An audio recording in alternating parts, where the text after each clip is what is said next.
Anggaran piutang adalah anggaran yang merencanakan secara terperinci tentang sejumlah piutang perusahaan akibat penjualan secara kredit dan disertai dengan perubahan-perubahan seperti pertambahan piutang, piutang tak tertagih, dan sisa piutang dari waktu ke waktu selama periode yang akan datang.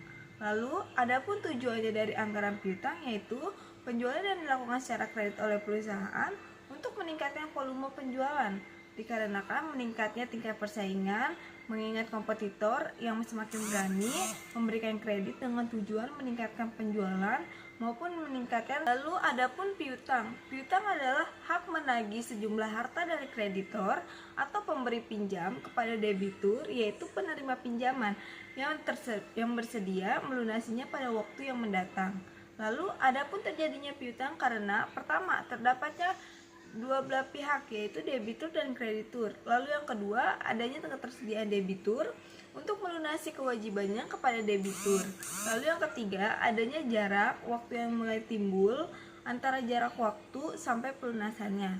Lalu yang terakhir, adanya hak menagih yang dimiliki oleh kreditur.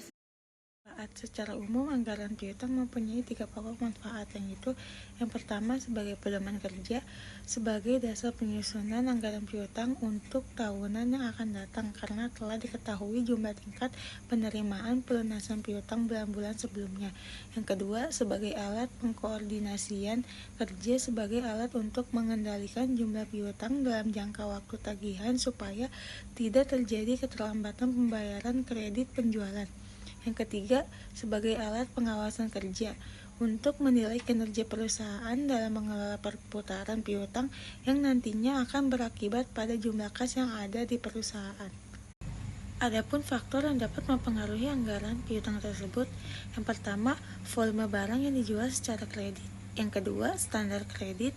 Yang ketiga, jangka waktu kredit. Yang keempat, pemberian potongan. Yang kelima, pembatasan penagihan kredit. Yang keenam, kebijakan penagihan piutang.